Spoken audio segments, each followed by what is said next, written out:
On to number 30, we're still trying to find all the zeros. And so I could check to see if it factors. Okay, sorry, my camera is having troubles focusing and staying in focus, so hopefully it won't be too much of a problem. But this, it's not quadratic, so we're not going to factor this. And so we need to do the factors of our last number, which is 20, and our first number, which is 2. Oh, I can already tell this is going to be a long, fun list. 1, 2, 4, 5, 10, and 20. And then 1 and 2. Okay, that means we have 1 over 1. I'm just going to rewrite all these because they need to be over 1.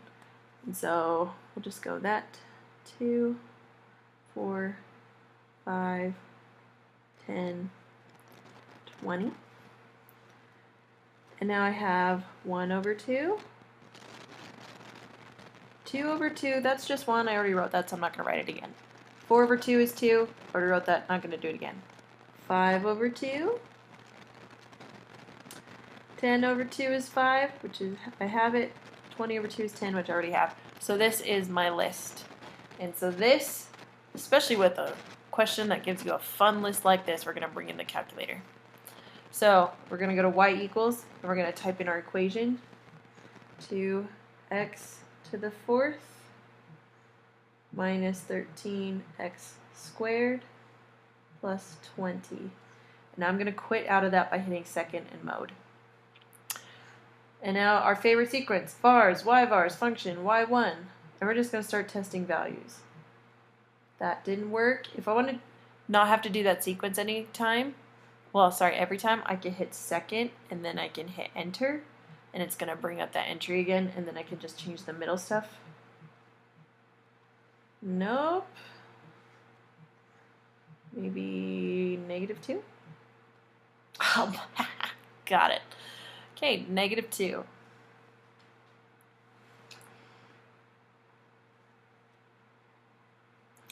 So I'm just going to set up the synthetic division. I'm going to check to see if I need placeholders. Turns out for this one I do, because I don't have an x cubed term, and I don't have an x term. So that's going to give me 2 placeholders. So I need 2, 0, -13, 0, 20. Drop, multiply, add. Multiply, add, multiply, add, multiply, add. Okay, constant x squared, x cubed. Notice this is not a quadratic. It did not break down. So we're going to have to do this again. But this time, I'm going to use my new row of coefficients right here. 2, -4, -5, 10. And so we're just going to keep trucking along. Y equals, let's try +2. Yes, lucky day for us. +2. Drop. Multiply. Add. Multiply. Add. Multiply. Add. Okay, now I have a quadratic. So I'm going to be working with 2x squared minus 5. So it doesn't factor. We could set this equal to 0 and solve it that way. Honestly, what I think is going to be the easiest and least complicated way is just to stick to quadratic formula. Notice down here I have a, b, and c because I don't have that middle term. So a is 2, b is 0, c is -5.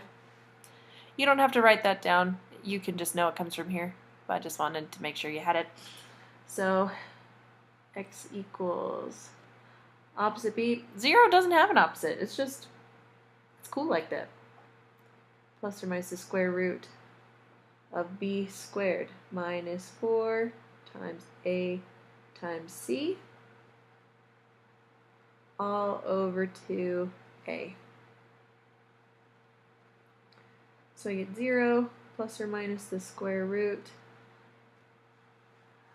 You can do this in your head. You can do this in your calculator.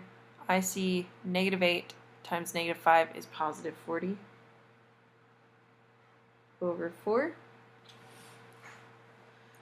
I'm going to break down square root of 40. That was 4 times 10, 2 and 2, and this is 2 and 5. So this, I'm just going to ignore that because it's gone now. 2 comes out, square root of 10, because these have to stay in, multiplied together, over 4. Oh, I almost left out the plus or minus. Who am I? And now I'll reduce these numbers on the outside, so I get plus or minus square root 10 over 2, because I divided both of those by 2. Okay, I'm going to write the answer up here, because that's just where I have the room to do it. So this gave me 2 answers. I have one here, and I have one there. So x is 2, -2, square root, positive square root of 10 over 2, and the negative square root of 10 over 2. I should give you guys more space on these.